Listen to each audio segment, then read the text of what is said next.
Hello everyone, तो चलिए आज का क्लास स्टार्ट करते हैं। और आज का क्लास आपका लूसेंट ऑब्जेक्टिव बुक से फिजिक्स को देख रहे थे, चैप्टर फर्स्ट। आज देखेंगे हम लोग क्वेश्चन नंबर 32 से लेकर के 44 तक।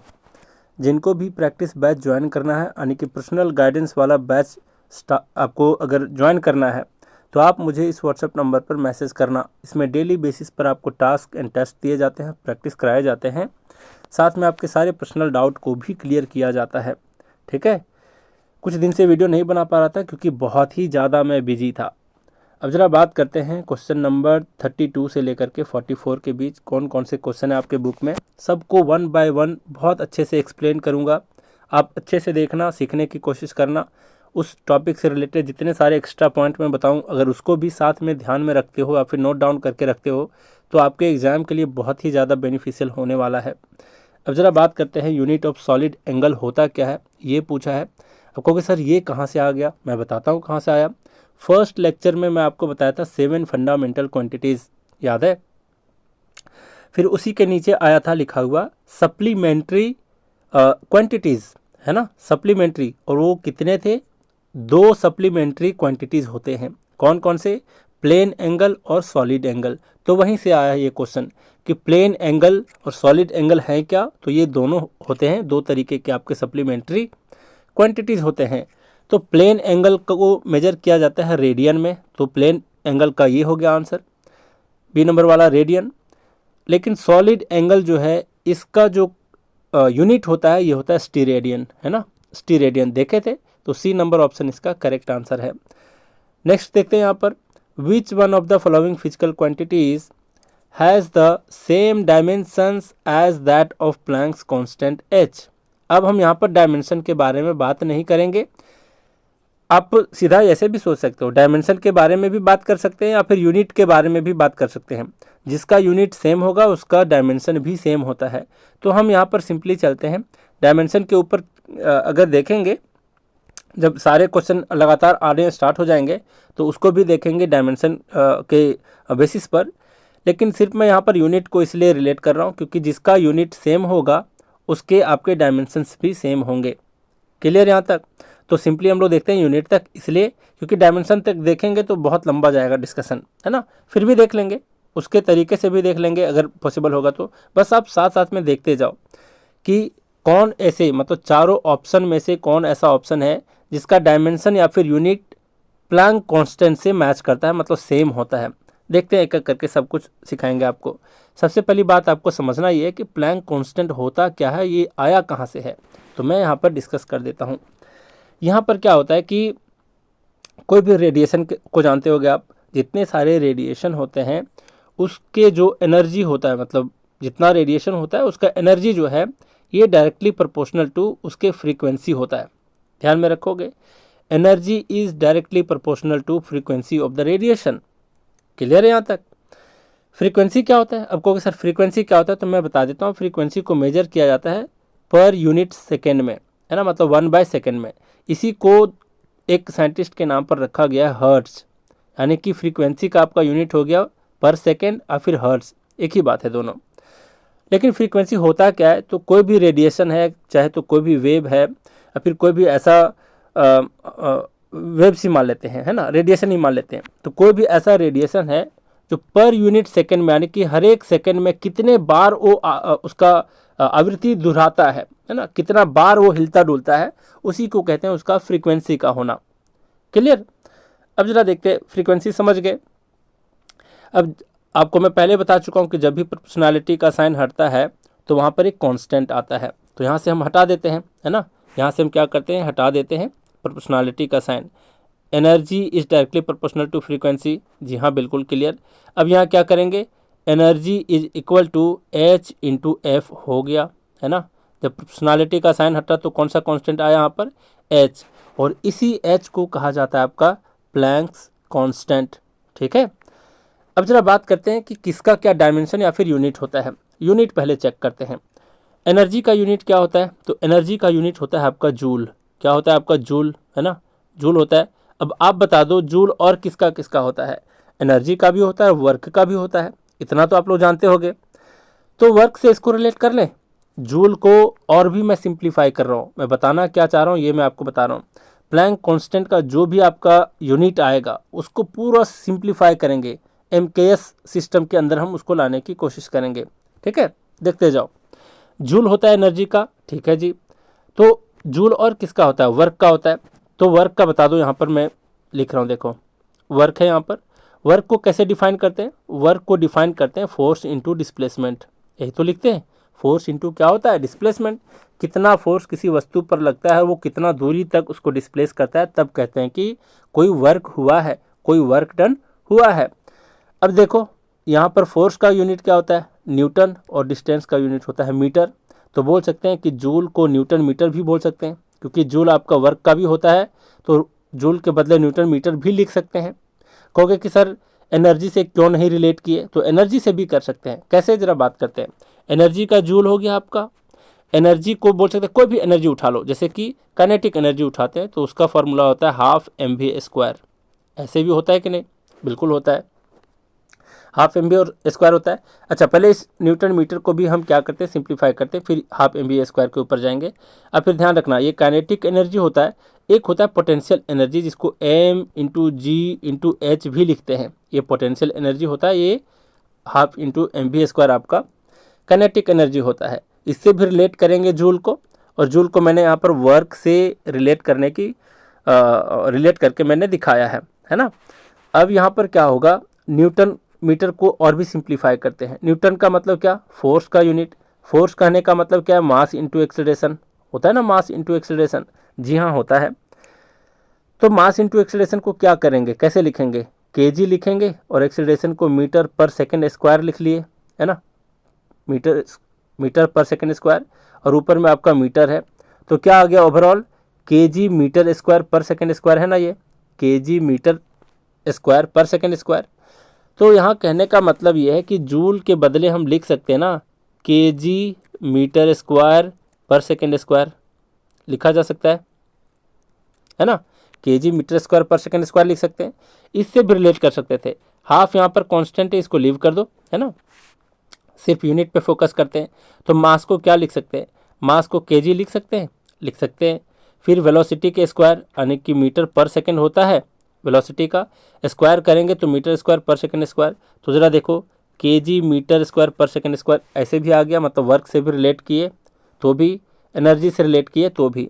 तो कहने का मतलब यहाँ पर क्या है, फिर से सबको मिटा करके फिर से बता रहा हूँ। देखो, कहने का मतलब है कि अभी एनर्जी को देख रहे थे, प्लैंक कांस्टेंट से, मतलब प्लैंक कांस्टेंट तक जाने के लिए पहले हम एनर्जी को सिंप्लीफाई किए, एनर्जी का जो भी यूनिट है उसको सिंप्लीफाई किए, है ना।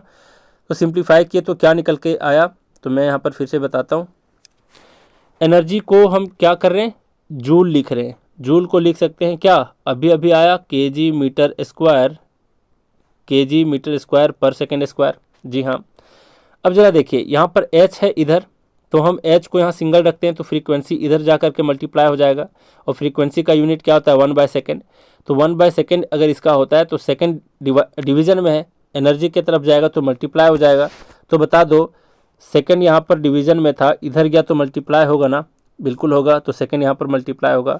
तो प्लैंक कांस्टेंट का यूनिट क्या निकल कर के आया, 1 सेकेंड से 1 सेकेंड कैंसिल होगा, यानी कि यहाँ पर बोल सकते हैं KG metre square per second क्या हो गया, आपका प्लैंक कांस्टेंट का यूनिट हो गया। चेक करने बोला है डायमेंशन, लेकिन हम यूनिट तक भी चेक करके आंसर पर टिक लगा सकते हैं। तो याद रखोगे कि प्लैंक कांस्टेंट का क्या हो गया यहाँ पर unit, kg metre square per second.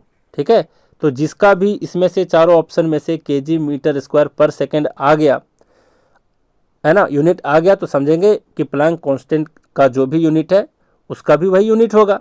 तो फिर से यहाँ पर मिटा करके लिख रहे हैं, सिंप्लीफाई करके देखो, प्लैंक कांस्टेंट h का क्या निकल करके आया यूनिट आपका, इसका यूनिट आया KG metre square per second, यही आया।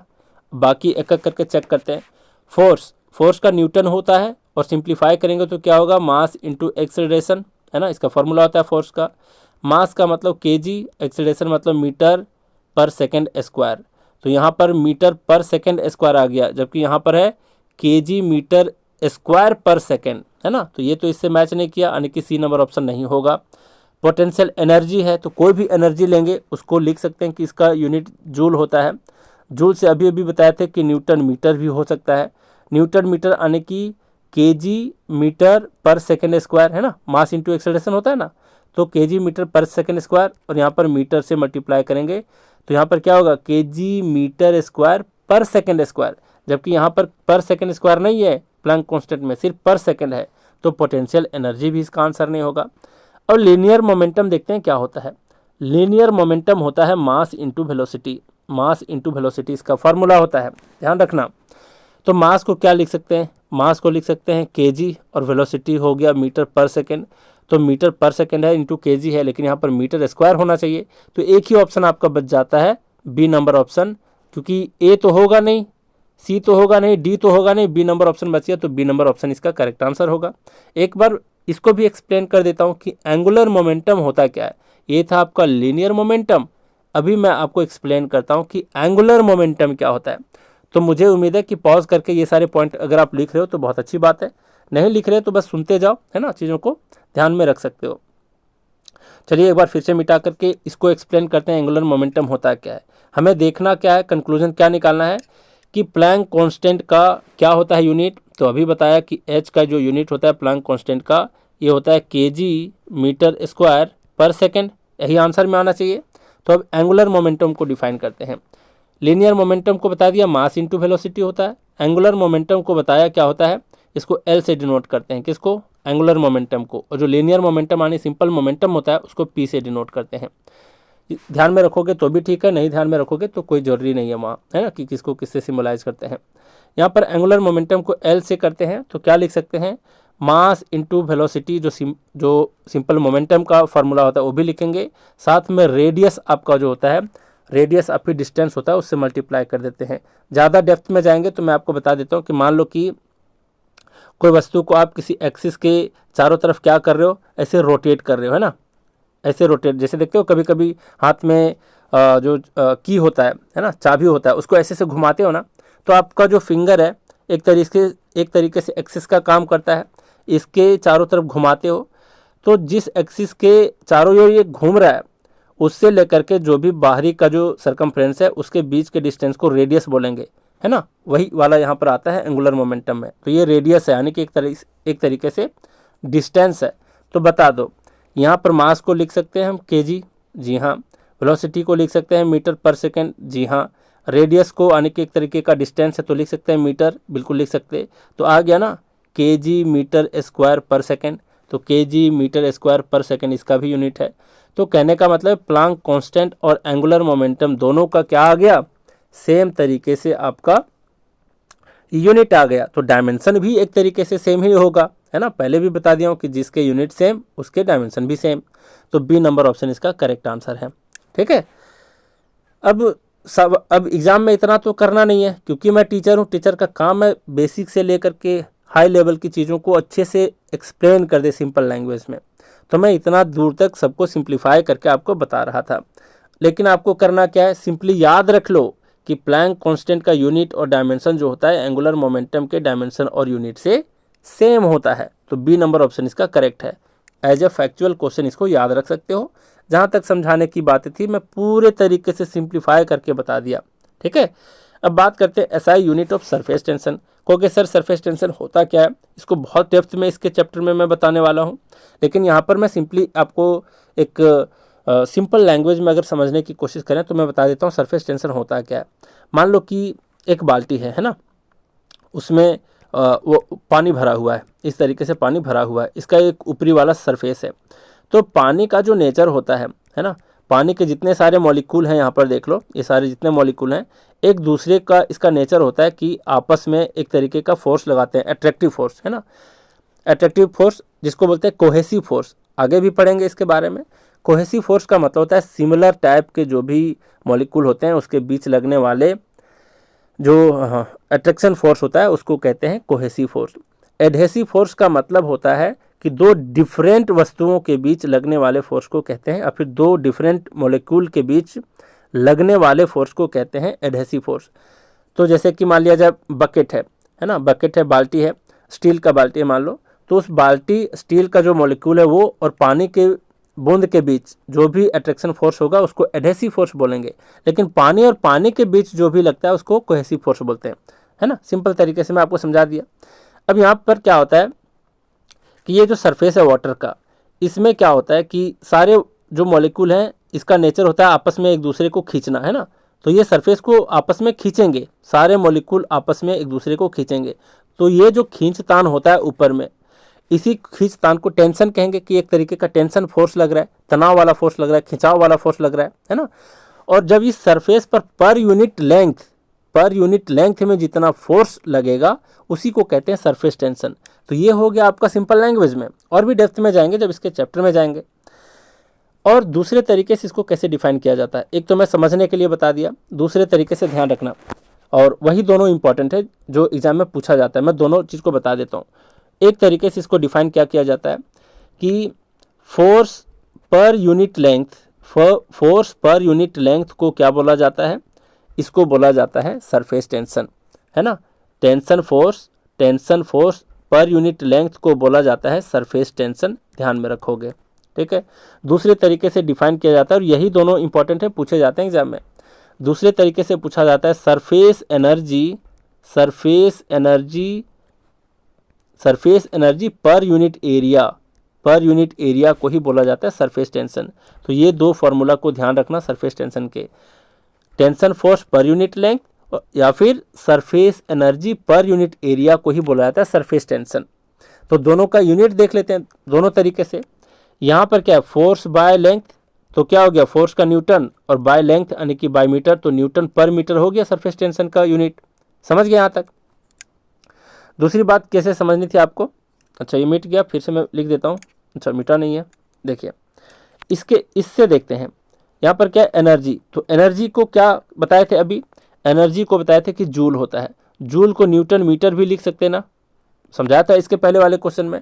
तो जूल को न्यूटन मीटर भी लिख सकते हैं, और एरिया को नीचे रखोगे यानी कि मीटर स्क्वायर रखोगे, तो मीटर कट गया, तो लास्ट में क्या बचा, न्यूटन पर मीटर।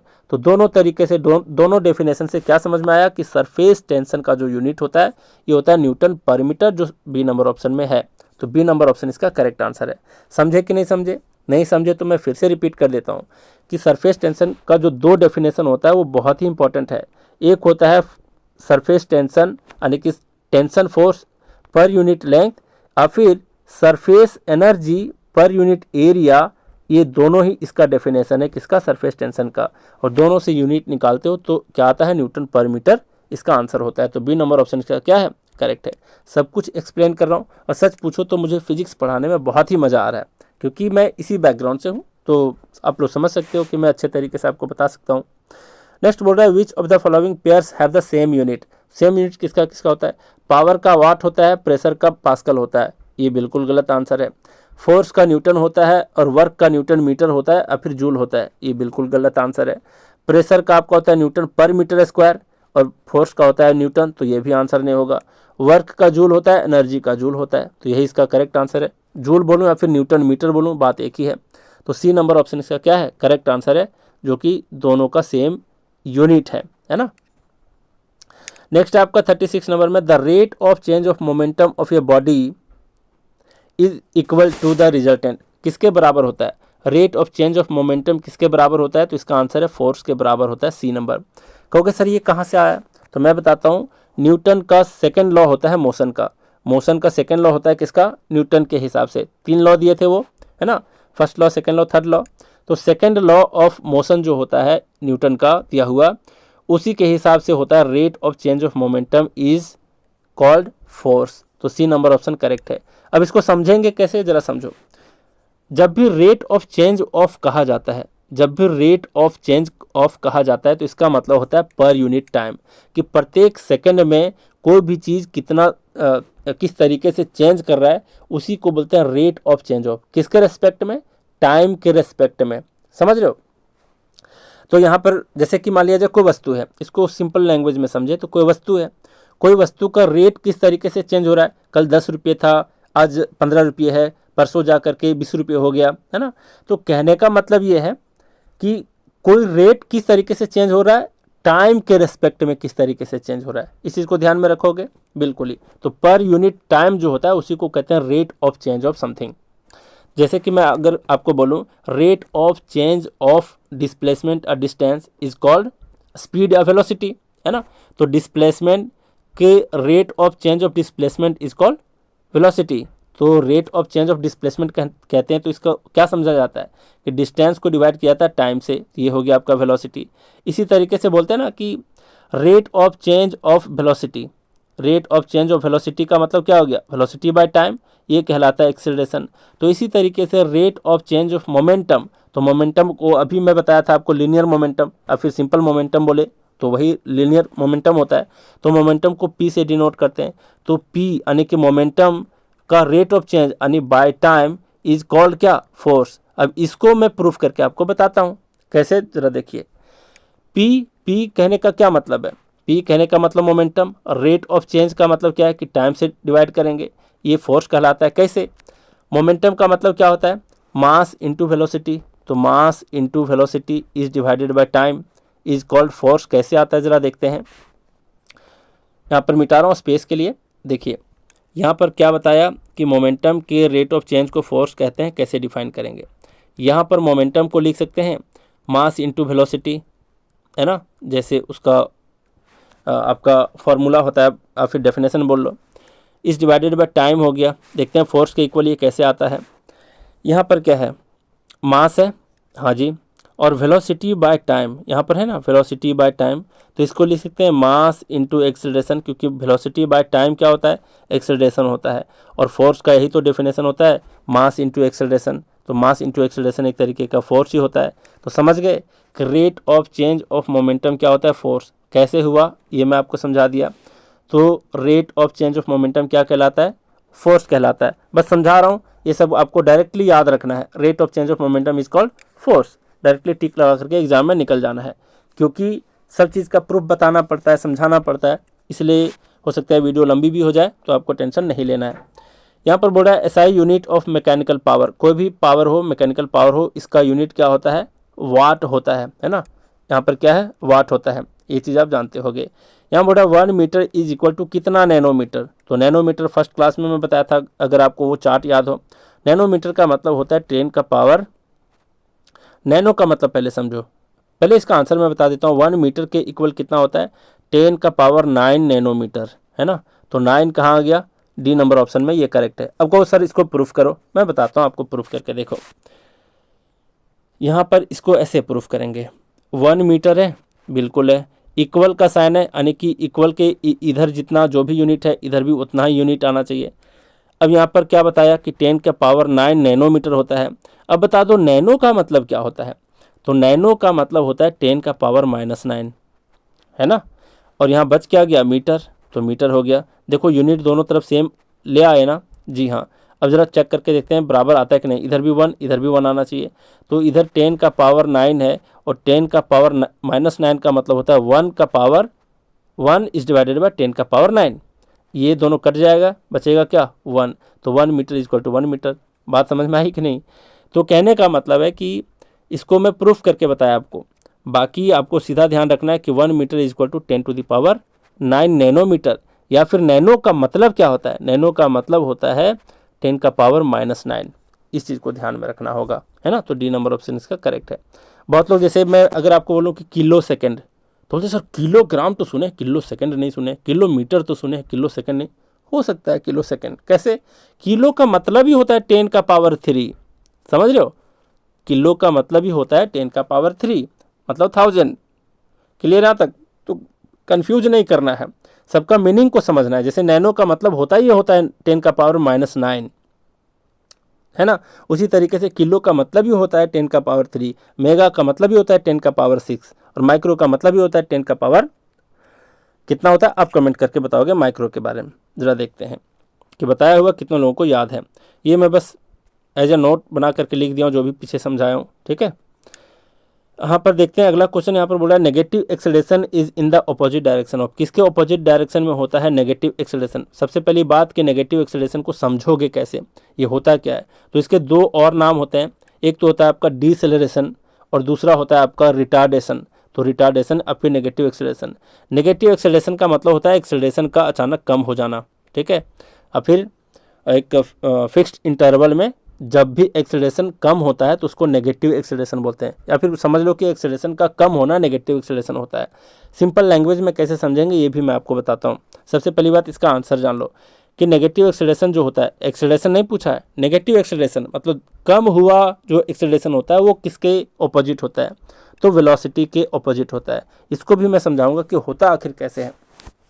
जरा देखो यहाँ पर क्या है, नेगेटिव एक्सेलरेशन को पहले समझते हैं ये होता क्या है। जैसे आप कभी बाइक चलाते हो, स्कूटी चलाते हो, तो आप एक्सेलरेटर लेते हो ना, तो एक्सेलरेटर जब हाई लेते हो, ज़्यादा लेते हो, तो आपकी जो वेलोसिटी है वो बढ़ जाती है ना। आपकी वेलोसिटी बढ़ जाती है जैसे जैसे आप एक्सेलरेटर को बढ़ाते हो, है ना।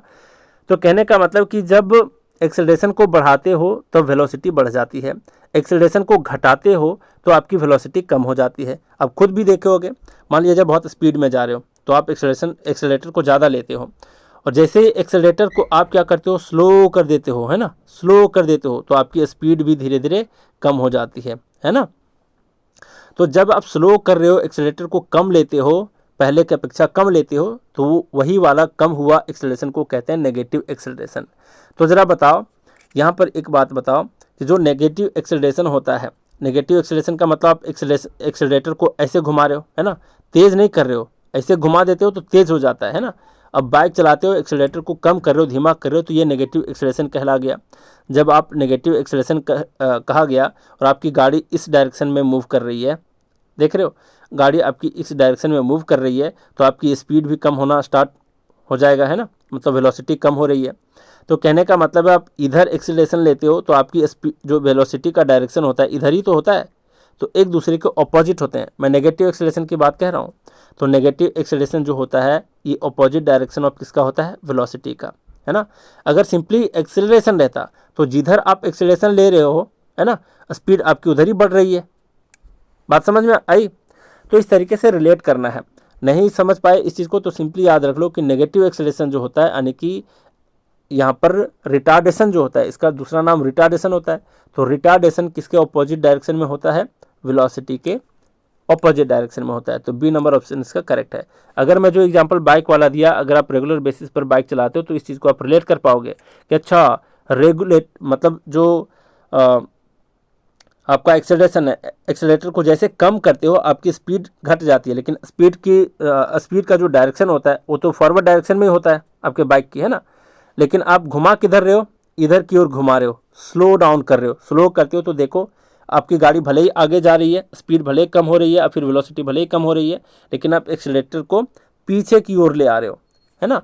तो नेगेटिव एक्सेलरेशन जो होता है ये आपका ऑपोजिट डायरेक्शन ऑफ वेलोसिटी होता है, ध्यान में रखोगे। नेक्स्ट आपका which of the following equations represents pressure in physics. तो प्रेशर का फॉर्मूला मैं पहले बता दिया था, फोर्स बाय एरिया को कहते हैं प्रेशर, है ना, डायरेक्ट फोर्स बाय एरिया, और स्ट्रेस से कंफ्यूज नहीं करता, वो रिएक्शन फोर्स बाय एरिया होता है, मैं समझा दिया था।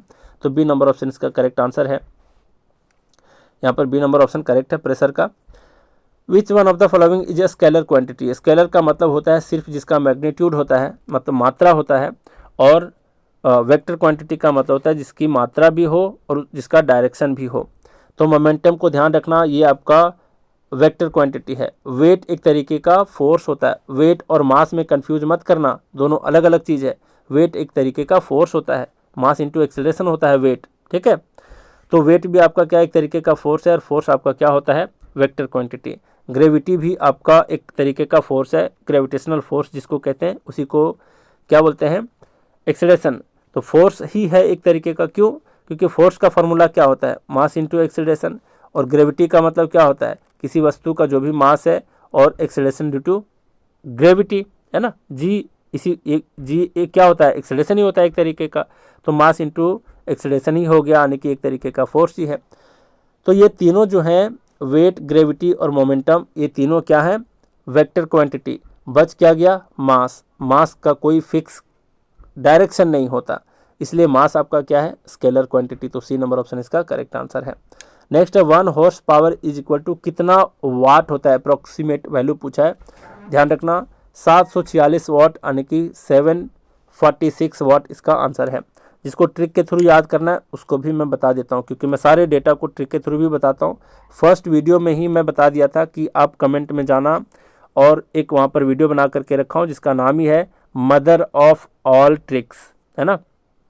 तो वहाँ पर 5-6 मिनट की वीडियो है, वो सारे कोड को याद रख लोगे तो दुनिया का कोई भी डेटा है मैं आपको याद करा दूंगा, बस आपको ध्यान में रखते जाना है। तो इसका मैं ट्रिक बता देता हूँ, 746 को कैसे ध्यान में रखोगे। हॉर्स पावर है ना, तो बहुत लोग पावर को दिखाने के लिए हॉर्स को खरीद लेते हैं, और कैसे खरीदते हैं, कर्ज लेकर के खरीदते हैं। कैसे लेकर के खरीदते हैं, कर्ज लेकर के। क्या बताया ट्रिक कि अपने पावर को दिखाने के लिए बहुत लोग हॉर्स को खरीद लेते हैं, पैसा भले ना हो लेकिन कर्ज ले करके खरीदते हैं, हॉर्स पावर। इस तरीके से आप ध्यान रखोगे हॉर्स पावर का। कर्ज को डिकोड करते हैं तो के का मतलब होता है 7, ए तो कट जाएगा, आर का मतलब होता है 4 और जे का मतलब होता है 6। तो 746 वाट क्या आ गया, हॉर्स पावर का मतलब 746, एक हॉर्स पावर में 746 वाट होता है। इस चीज़ को ध्यान में रखोगे, बस ट्रिक बता दिया। नेक्स्ट है select the most appropriate option. Momentum का क्या होता है, तो अभी बताया कि मोमेंटम भाई वेक्टर क्वांटिटी है। देखो यहाँ बताया था कि ये तीनों क्या है, वेक्टर क्वांटिटी, सिर्फ मास या स्केलर क्वांटिटी है। तो वही यहाँ पर पूछ रहा है कि मोमेंटम का क्या होता है, तो मोमेंटम अभी बताया वेक्टर क्वांटिटी। तो वेक्टर क्वांटिटी का मतलब ही क्या होता है कि उसका मैग्नीट्यूड भी होता है और डायरेक्शन भी होता है, यानी बी नंबर ऑप्शन इसका करेक्ट आंसर है। नेक्स्ट है आपका distance of stars are measured in. Distance first class में भी मैं बताया था कि लाइट ईयर जो होता है ये डिस्टेंस बिटवीन स्टार्स को मेजर किया जाता है, तो लाइट ईयर से उसको हम मेजर करते हैं, इसलिए डी नंबर ऑप्शन इसका करेक्ट आंसर है। तो लाइट ईयर को समय से मत रिलेट कर देना, ये समय का यूनिट नहीं है, ये डिस्टेंस का यूनिट है, और वो भी कौन सा, एस्ट्रोनॉमिकल ऑब्जेक्ट्स के बीच के डिस्टेंस को मेजर करने का यूनिट होता है लाइट ईयर। तो स्टार्स की बात है तो ये भी तो आपके एस्ट्रोनॉमिकल ऑब्जेक्ट्स हैं, तो distance of stars are measured in light year, D number option इसका करेक्ट आंसर है। तो मुझे उम्मीद है कि जो भी जितने भी तरीके के इसमें कॉन्सेप्ट थे सब का सब मैं आपको बता दिया, यहाँ पर किसी भी तरीके का कन्फ्यूजन नहीं होना चाहिए। कन्फ्यूजन होता है तो वीडियो को 1-2 बार रिपीट करके देखो, नहीं समझ पाते हो तो मेरा यहाँ पर नंबर दे रखा हुआ है ना, आप इस नंबर पर मुझे मैसेज कर देना, सर फलाने नंबर का वीडियो में फलाने नंबर का क्वेश्चन को मैं नहीं समझ पाया, है ना, तो सर आप मुझे एक्सप्लेन करो। आप यकीन मानो मैं कॉल करके भी लोगों को समझा देता हूँ। कॉल करके नहीं समझते हो तो आपके डाउट को मैं वीडियो बना करके आपको पर्सनली सेंड कर देता हूँ, ताकि आप चीज़ों को समझ पाओ, ठीक है। या फिर किसी भी साइंस के किसी भी टॉपिक में अगर आपको विशेष रूप से अगर आपको चाहिए उसका लेक्चर, तो आप मुझे कमेंट भी कर सकते हो और मैसेज भी कर सकते हो, मैं पर्सनली भी आपको समझा दूंगा। तो चलिए आज भी बहुत कुछ सीखे, तो आज का क्लास हम यहीं रैप अप करते हैं। Thank you very much.